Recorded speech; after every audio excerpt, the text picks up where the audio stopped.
Recently Pakistan के अंदर पेशवार में जो हुआ है ना, ये सिर्फ एक टेरर अटैक नहीं, ये एक पैटर्न है। और ये पैटर्न इतनी तेजी से चल रहा है कि पाकिस्तान की पूरी इंटरनल सिक्योरिटी आर्किटेक्चर हिल चुकी है।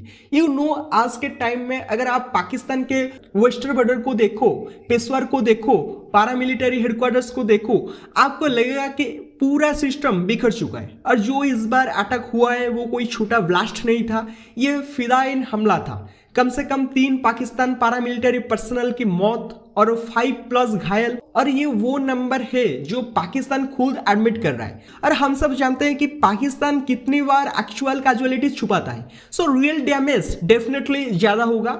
नाउ लिसन, सबसे पहले आपको समझना होगा कि ये अटैक एक्चुअली हुआ कैसे। सबसे पहले एक फिदाइन अटैकर आता है और सीधे मेन एंट्रेंस पर ब्लास्ट कर देता है।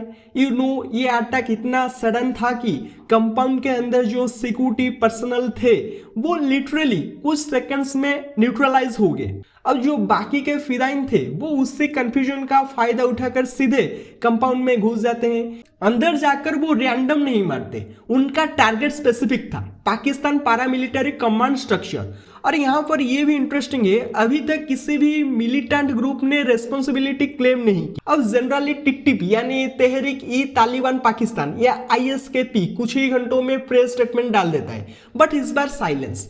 एग्जैक्टली यही चीज सस्पिशियस बनाती है कि ये हमला किसने प्लान किया। इंटरनल ब्रेकवे फैक्शन, आईएसए के या टीटीपी लिंक्ड ग्रुप्स, या कोई ऐसा ग्रुप जो पब्लिकली सामने नहीं आना चाहता। अब देखो, पाकिस्तान का वेस्टर्न बॉर्डर लिटरली टूट चुका है और पेशवार की लोकेशन याद रखो, ये अफगानिस्तान बॉर्डर से हाल ही कुछ डिस्टेंस पर है। डूरांड लाइन के ईस्ट साइड और उस साइड पिछले कुछ महीनों में मास स्केल वायलेंस हुआ है। कुछ हफ्ते पहले दोनों साइड्स ने हेवी फायर एक्शंस किया था। अफगानिस्तान ने ट्रेड बंद कर दिया, पाकिस्तान ने क्रॉसिंग बंद की। मतलब सोचो, 2 पड़ोसी कंट्रीज जिनकी इकोनॉमी ऑलरेडी फ्राजाइल है वो भी एक दूसरे से लड़ रही है। और एग्जैक्टली इसी टेंशन जोन के पास पेशवार में ये अटैक हुआ है। अब ये बात मैं आपको कई हफ्तों से बोल रहा हूं, पाकिस्तान की ईस्टर्न बॉर्डर, इंडिया बॉर्डर जिसे हम कहते हैं, वो भी शांत नहीं है। डिफेंस मिनिस्टर ऑफ इंडिया ने सिंध को लेकर जो स्टेटमेंट दी है, ये कि एक दिन सिंध भी भारत का हिस्सा बन सकता है, उसने पाकिस्तान के अंदर लिटरली आग लगा दी। पाकिस्तान प्रेडिक्टेबली क्या कर रहा है, same old drama, India expansionist है। बट एग्जैक्टली इसी टाइम पर पाकिस्तान खुद क्या कर रहा था, पीओके में कब्जा, गुजरात के बड़े हिस्सों पर दावा, इंडिया के खिलाफ प्रोपेगेंडा। और जब इंडिया काउंटर नैरेटिव दे, ये लोग लेक्चर देने लगते। ईस्टर्न बॉर्डर भी उबल रहा है, वेस्टर्न बॉर्डर भी उबल रहा है, और बीच में पाकिस्तान की सरकार लिटरली कंफ्यूज्ड है कि क्या संभाला जाए और क्या छोड़ा जाए। आपको याद है ऑपरेशन सिंदूर, पाकिस्तान के एयरबेस पर मासिव डिस्ट्रक्शन, पाकिस्तान के एयर डिफेंस की हालत सबके सामने आ गई थी। और उससे के बाद से पाकिस्तान का पूरा डिफेंस एस्टेब्लिशमेंट ट्रोमा मोड में है। ये लोग ईस्टर्न पर संभल नहीं रहे और वेस्टर्न फ्रंट पर उनके इंस्टॉलेशन पर फिदाइन हमले हो रहे हैं। नाउ लुक, एक चीज आपको पता होनी चाहिए, 2024 के मुकाबले 2025 में पाकिस्तान पर अटैक्स में 50 से 60% का इंक्रीज आया है। और अभी तो ईयर खत्म भी नहीं हुआ। एग्जैक्टली इमेजिन करो, साल एंड होने पर क्या रिपोर्ट आएगी। 2025 will be Pakistan worst year of terrorism since 2014। और ये चीज सिर्फ एक स्टैटिस्टिक नहीं है, इसका रियल जियोपॉलिटिकल इंपैक्ट है। अब देखो, सीपीसी जिसको चाइना ने फ्लैगशिप प्रोजेक्ट ऑफ BRI बोला था, यानी वी बोला था, वो आज लिटरली डेड प्रोजेक्ट की तरह पड़ा है।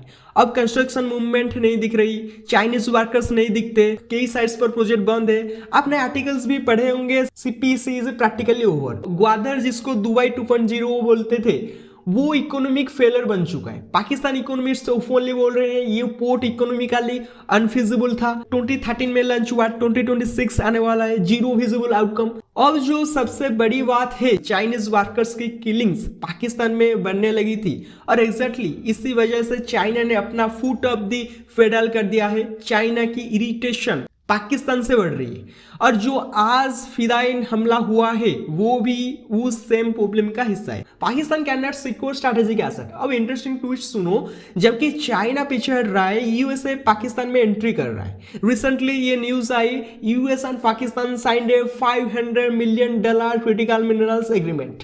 नोवा मिनरल्स के सीईओ खुद पाकिस्तान पहुंचे, उन्होंने बोला we want to mine lithium, copper, rare earth, Pakistan will benefit. Now exactly imagine करो, US workers, US export, US geologists Pakistan में आएंगे, पाकिस्तान के अनस्टेबल टेरिटोरीज में माइनिंग ऑपरेशन करेंगे, but at the same time Pakistan is facing the highest level of terror attacks in a decade. तो risk factor बहुत बड़ा है।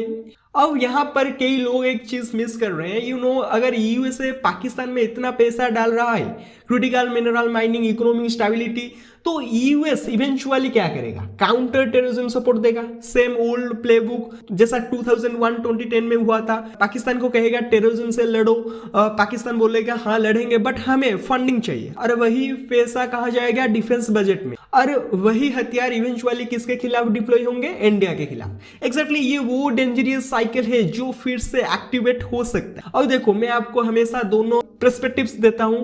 कुछ अमेरिकन थिंक टैंक्स बोल रहे हैं कि यूएस पाकिस्तान नया पार्टनरशिप नाउ ही हो जाएगा, उनका लॉजिक पाकिस्तान इन्वेस्टमेंट को सिक्योर नहीं कर सकता।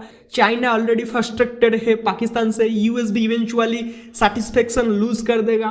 पाकिस्तान की इंटरनल इंस्टेबिलिटी इतनी बड़ी है कि कोई भी लॉन्ग टर्म पार्टनरशिप सस्टेन नहीं हो सकती, और वो बोल रहे हैं यूएस इंडिया रिलेशन और स्ट्रॉन्ग होगा, आईएमईसी कॉरिडोर फ्यूचर में की बनेगा। हालांकि ट्रम्प ने आईएमईसी पर अभी तक कोई सीरियस घोषणा नहीं की है, ये सच है, बट अमेरिकन एनालिस्ट का आर्गुमेंट सिंपल है, पाकिस्तान एक अनरिलायबल पार्टनर है और यूएस इस बार बड़े प्रोजेक्ट्स नहीं करेगा।